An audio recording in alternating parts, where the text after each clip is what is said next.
Whether we like it or not, our relationships with our narcissistic mothers are one of those things that has a lifelong influence on us. It affects our personality, our behavior, our self-esteem. If we're lucky, the legacy can turn into something positive. When we're raised by someone who's a difficult mother or a toxic mother or a narcissist or someone with narcissistic personality disorder, we dread Mother's Day. We dread days that celebrate motherhood.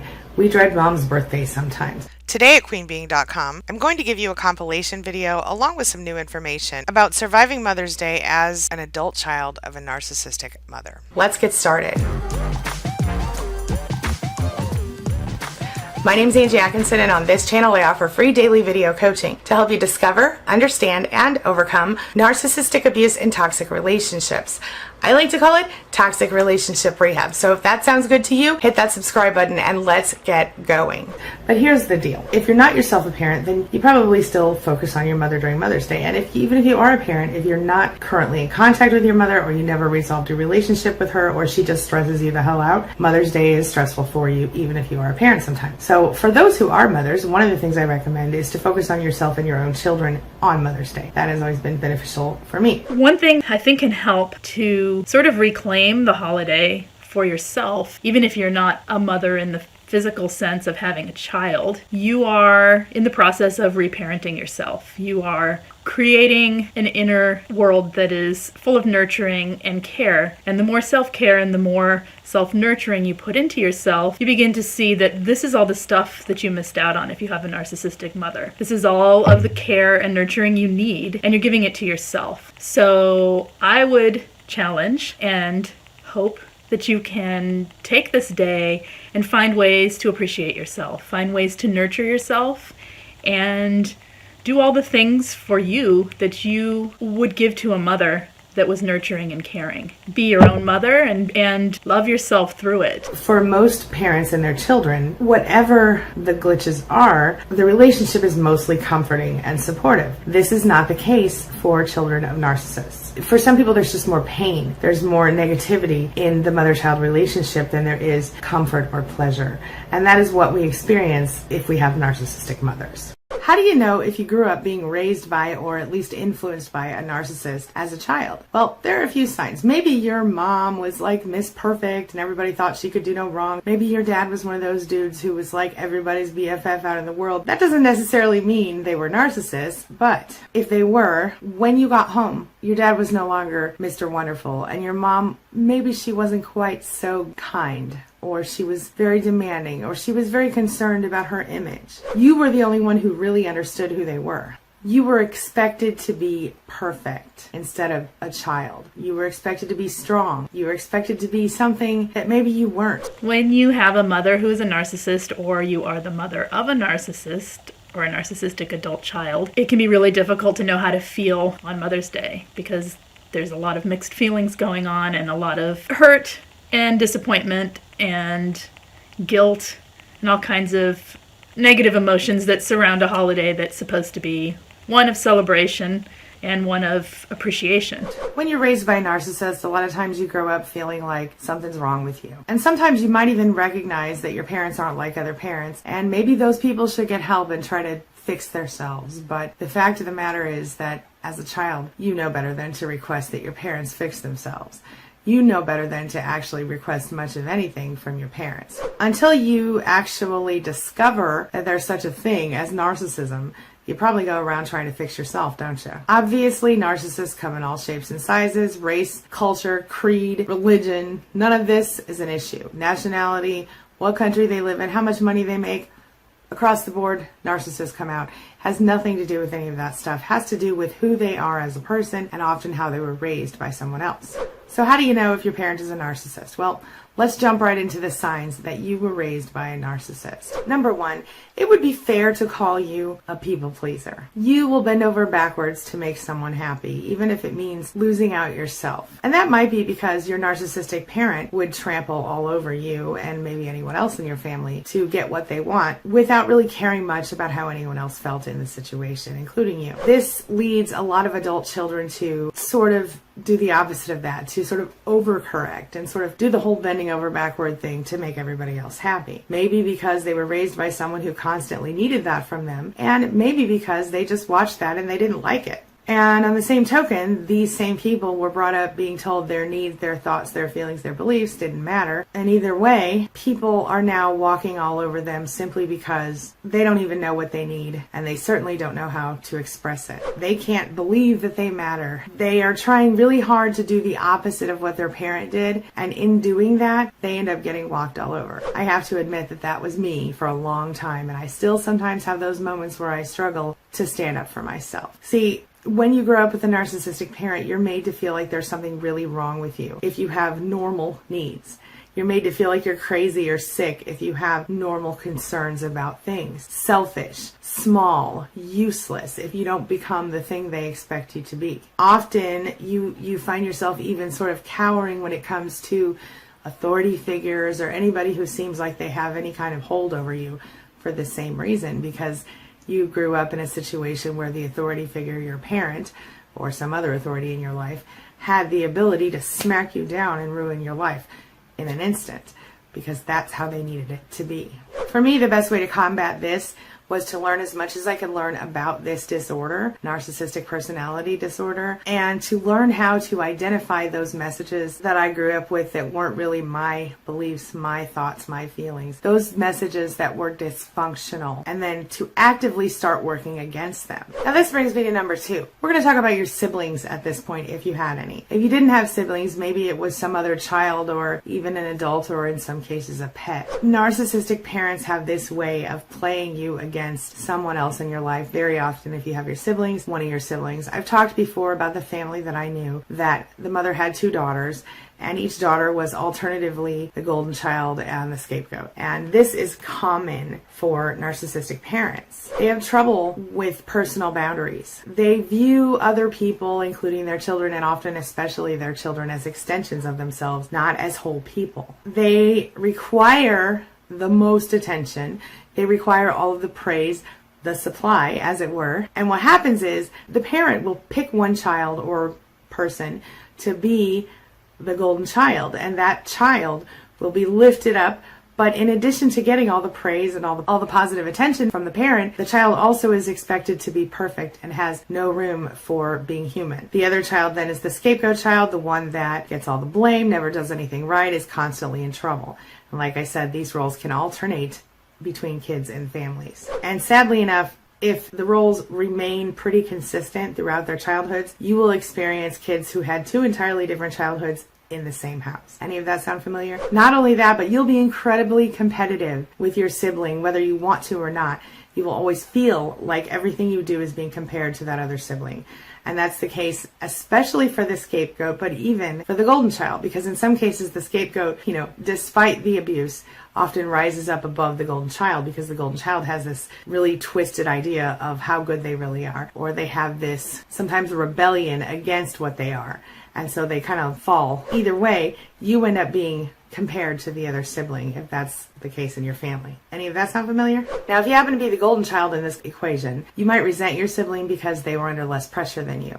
But also, if you were the scapegoat child, you might resent your sibling because they got more attention and apparent love than you. Either way, you have to understand that your narcissistic parent probably intentionally put you up against each other, partially so that you couldn't be closer to one another than to them. It's all about serving their own needs. It has nothing to do with either of you, and it's not your fault. The best thing that you can do is to reach out to your sibling or to the other person in this situation and explain what you've learned and see if you can work something out. If you can't, just move forward and try to do the best you can from here on out. The good news is that in certain ways this could actually work to your benefit, because you could end up really bonding with your sibling over this shared negative experience, and you could sort of rebuild the family that you no longer have as a result of it. Number 3, sometimes you feel like there's more going on than should be going on with your parent. Like when you were growing up, you might have often had to act as your parent's caregiver or their partner, when really they should have been acting as your caregiver. The thing is, not all narcissists grab the spotlight with their sparkly personalities. Some of them get it by playing the victim role and acting like their problems are the worst, acting like they can't function because of how terrible their lives are. On a side note, this also leads those of us who were raised by narcissists to come on out and go, everything's cool, to not complain at all, in some cases even when we should. Narcissists have this way of trying to control other people in whatever way seems to work for them. And if in the past they've done this by threatening to hurt themselves or by acting like they're going to die, guess what they're going to do? They're going to keep playing that stuff over and over again. If you had a parent like this type of narcissist, you might have felt like your whole entire childhood was spent saving your parent, putting out fires and maintaining the peace in the house. You might have been the peacemaker between your parents or between your parent and your other sibling, or your parents and everybody else in the world. It's a burden. Some of my male clients have said to me that they had to act sort of like their mother's husbands almost, especially when their fathers died, and vice versa for my female clients, acting like their father's wives or even their mother's wives. While they were cooking and cleaning, they were doing all the housework. The boys had to sort of save their moms from the big light bulb. And I'm not going to lie to you, I asked my son to change light bulbs. He's taller than me. But I'm not acting like my life's going to end if he doesn't do it. And I'm going to be really straight up with you. Sometimes it takes him 3 days. Sometimes I just climb on a ladder and do it myself. But the point is, parents who are narcissists make their children feel like they have to take care of them sometimes if they're this type of narcissist. If it's not this type of narcissist, if it's more of the out there overt type of narcissist, then that parent might make the child feel scared because they're angry if they don't do what they want all the time. Some people feel like it was their job to keep their father or their mother from getting angry at the family. It's really all about that sense of drama that as a kid you thought you had to keep everything calm and managed in the home. That's a sign. So how do you deal with this one? Well, this one is a big deal, but I've actually made videos about it. Check out my videos on inner child healing. That's really what's important here. You want to take the time to manage that. You want to acknowledge that inner child within yourself. Ask them what they need. Ask them what they needed that they didn't get. What do they still need that they didn't get? Acknowledge the emotional needs of yourself and that child that you once were. Acknowledge that those needs were not met by your parents. Number 4, you base your value on whether or not your parent or some person in your life thinks you're doing the right stuff. Or you have certain performance-based objectives in your life. Maybe you became a doctor because that's what your mother wanted, or maybe you didn't become a doctor and because of that you think you're not good enough because your father always said to you that you should be a doctor. Maybe you feel like you have to always be on, or you have to be performing, or you have to be the family advocate, or whatever. You may or may not have low self-esteem, but chances are that you might, even if you don't realize it. You might be a workaholic because work is the only thing that ever gave you any sort of reward. I'm a little bit of a workaholic, and maybe that's because I get validation from my work. When you learn something that you can produce and share with the world, a lot of times you completely dig into that. You become a little bit more detached, a little bit more self-contained than your parent in this effort to achieve. So chances are you're either going to be a high achiever or you're going to say, I'm not good enough, and so I'm not going to try at all. Number 5, another way you can tell that you have been raised by a narcissist is that you don't have a really strong sense of yourself. What do I mean by that? Well, maybe you found yourself in a career that you didn't really choose. You kind of just fell into it. Maybe you felt like you never really were sure what you wanted in your life. And maybe you felt like you were supposed to grow up and be what your parents told you to be, or what your mother or father was, because that's what they told you was the right thing to do. Maybe you felt like you had to jump into the family business or something like that. If this is the case and you're still not sure how to handle it because you feel like you're still being sort of directed by your parent as an adult, what are your options? Number 1, you can learn how to gray rock them and try to just deal with them. Number 2, you can totally go low contact or no contact if that's something you feel like you can do. I have videos on that as well. The thing is, most narcissistic parents will never admit or acknowledge that they did a whole lot of things wrong. And if or when they do,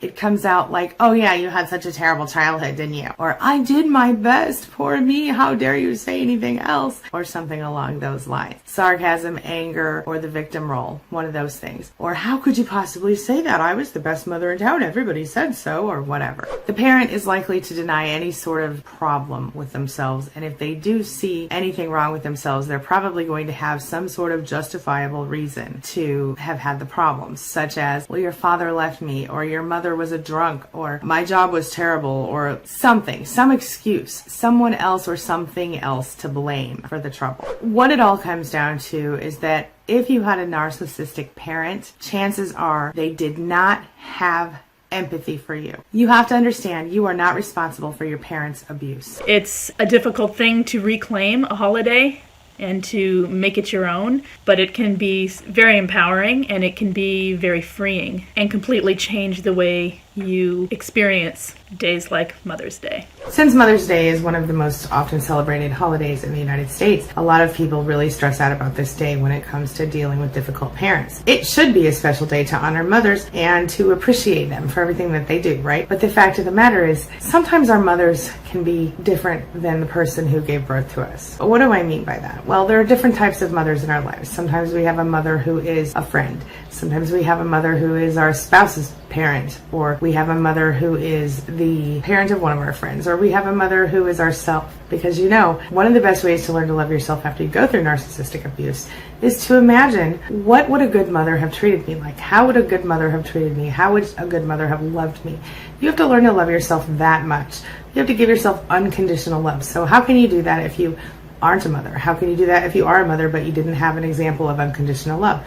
Well, if you aren't a mother, or if you are a mother, imagine if you had your own child, or if you do have your own child, imagine how much you love your own child and what you would say to or advise your own child to do in any given situation. Same goes for nieces, nephews, sisters, brothers, people that you feel really close to, best friends, people who aren't family but are like family. How would you advise someone you love to handle anything? And when you ask yourself that question when you're going through a difficult situation, if you could imagine, what would it be like if my own child or my own friend or whatever was in the same situation, what would I say to them? Give yourself the same advice, give yourself the same amount of love, the same amount of consideration in every situation. Mother's Day tends to trigger our old feelings even when we're healed from our narcissistic relationships with our parents. It reminds us of what we thought we had. It reminds us that the parent that we thought we had is no longer in existence, even if they're still physically alive. We believed our parent was this way and it turns out they were that way, or we wanted a mother who loved us unconditionally and we didn't get that. The triggers bring on PTSD symptoms, stress symptoms. Our emotions kind of just fall in on themselves. Even if we're incredibly strong and healed, this day can really bring us down. This year, let's make it different. Let's not do it. Let's not let it happen to us this year. If you've come from a dysfunctional family, if one or both of your parents was a narcissist, you probably ask yourself, should I acknowledge Mother's Day? Should I send a card? Should I send a gift? Should I show up and bring a card or a gift? What should I do? Should I just ignore the day? How should I act? One of the things that makes Mother's Day so hard, I think, is looking at social media and television and everything and seeing all the wonderful, perfect, amazing relationships people have with their mothers. And I'd like to remind you that no relationship is perfect, number one. And number two, sometimes being a child of a narcissist has its own weird benefits. There are strengths that we gain that other people don't have. I've told you guys before, sometimes when you get through the recovery period of being with a narcissist or dealing with a narcissist, you become the strongest person you know in real life, and that's pretty amazing. Understand, yes, a healthy mother's love is powerful. Absolutely. It definitely gives kids a better start in life, for sure. It gives them amazing memories. It gives them the gift of compassion, the gift of unconditional love, things we didn't necessarily have from our mothers. If you didn't have that, if you had a toxic mother or a mother who was otherwise negatively affecting your life, you might have found yourself either connecting to other moms in your world or just kind of feeling like you're floating out there all alone. And this day will just bring back those feelings to you. You ask yourself, why did my mom have to do that to me? Why couldn't I have a mom who loved me unconditionally? What did I do to deserve this lack of love or this lack of concern? You wonder why you have to feel lost all the time. You wonder, was it your fault? You find yourself beating yourself up and just wanting to just give up on the whole deal. And even when you know better, that little child inside yourself says, is something wrong with me? Are you sure it's not me? I think it might be me. Right? And so you have to figure out how to comfort that little child in a different way. Does that make sense? Most adult children of narcissists would tell you that somehow or another they knew something wasn't quite right. Now, in some situations, you'll have kids that'll be like, well, I just thought that was how parents were.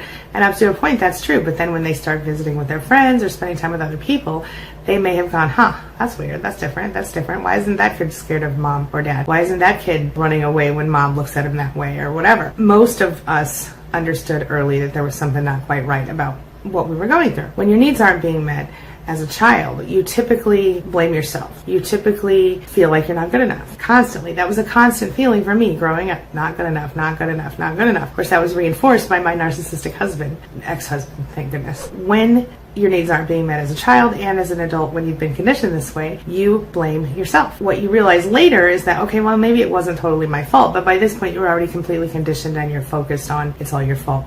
I was the real problem. But in real life, it wasn't you.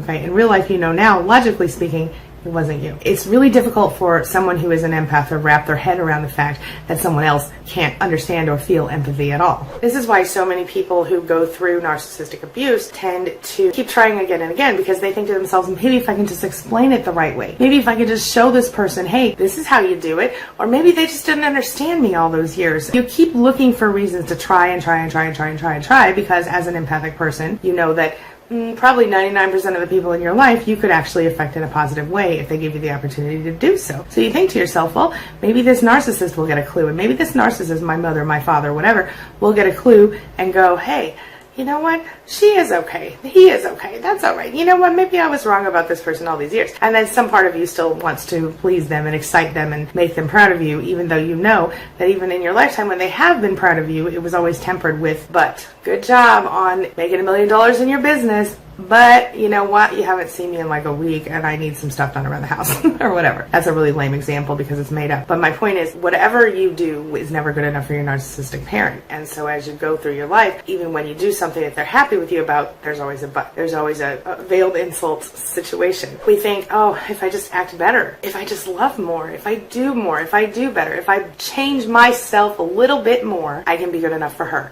Guess what? It's not you. It's not you. You could be the richest, most famous person on the planet, whoever that would be, and it would not be good enough for your narcissistic mother. They would always want more. They would always want more. So how do you deal with this on Mother's Day? How do you deal with this feeling? Here's what I suggest. I suggest that you focus on yourself and your children if you have them, or the people in your life, your pets, people in your life who feel like your children, and or focus on yourself. Focus on taking care of yourself. Whether you're a mother or not, you are a mother or a father in some way. You, at the very least, have to be your own parent when you have a narcissistic parent, especially a mother. You have to learn things yourself. You have to develop yourself. You have to make your own choices. This is what you can do. If you don't have someone in your life to be the mother figure, loving mother that you need, it's a loss. It's significant and it hurts you. It makes you feel real pain and real sadness. What can you do if your mother's a narcissist on Mother's Day? The first thing you have to realize is, again, it's not your fault. This is a personality disorder. This is something they have become. Number one, like I said, don't blame yourself. It's pointless. It will only hurt you more. You can't blame yourself for something you didn't do. You didn't choose for your parent to be a narcissist. And you didn't choose for your parent to emotionally abuse and neglect you growing up because they were a narcissist. So you have to accept the circumstances as they are and treat yourself with unconditional love as you move forward. The second thing you can do, like I said, is make sure that you celebrate you, that you take care of you. Whether you're currently a mother or father or not, there is that part of yourself that has to be your own parent. Number three, look around your life and find those mom types that you have connected with. So people in your life who have made you feel like, I wish my mom was like that person, or I wish my dad was like that person. Those might be people you might want to celebrate on Mother's Day. Another thing you can do is build up your own arsenal of tools. So do things throughout the day that make you feel good about yourself. Do things throughout the day that help you make other people feel good. Because when we can make other people feel good in our lives, we can also sort of reap the karmic benefits of that. When we're sending love out into the world, love comes back to us. Don't forget about people in your life who helped you get through things. Like maybe you had a really good grandma or aunt or friend. Those people should also be celebrated on Mother's Day, even if you don't directly contact them. If they're people who helped you go through what you went through during your childhood and young adulthood or whenever it was, you can honor those people as much as you like.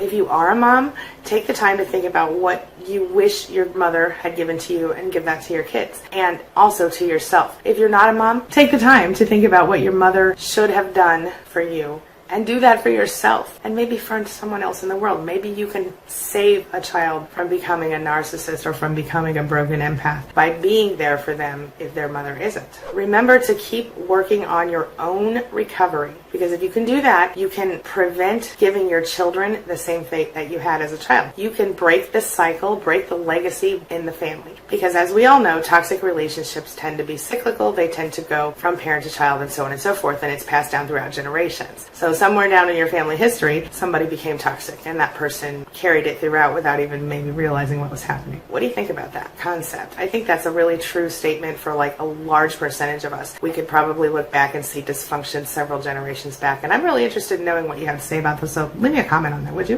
A few more quick tips. Make sure you do something that you love that day. Even if that's sitting in front of the TV and watching your favorite movies, just do something for yourself. Do something that you enjoy doing. Try not to be affected by any guilt trips or fog treatments for your obligation guilt from the people who if you have disconnected or gone no contact or low contact with your parents. And then talk to other people. Understand that when people understand what you're going through, it can validate you as a person, and that can help you break the toxic legacy. That is why I started the SPAN group. If you're interested, you should go check it out at queenbeing.com/SPAN. It's free, it's confidential, it's through Facebook, it's a private group, and my admins are amazing. They really, really help the group. They are connected, they are constantly watching and constantly trying to help people, and I come in when I can. My business manager, everybody pops in.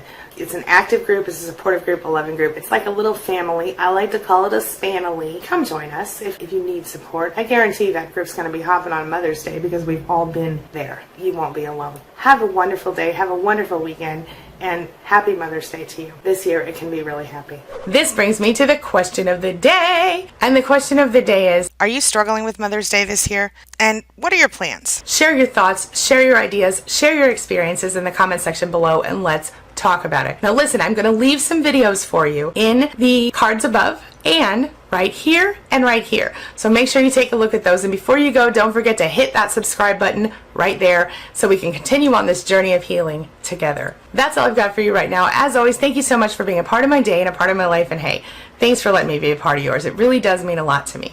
I'll see you soon.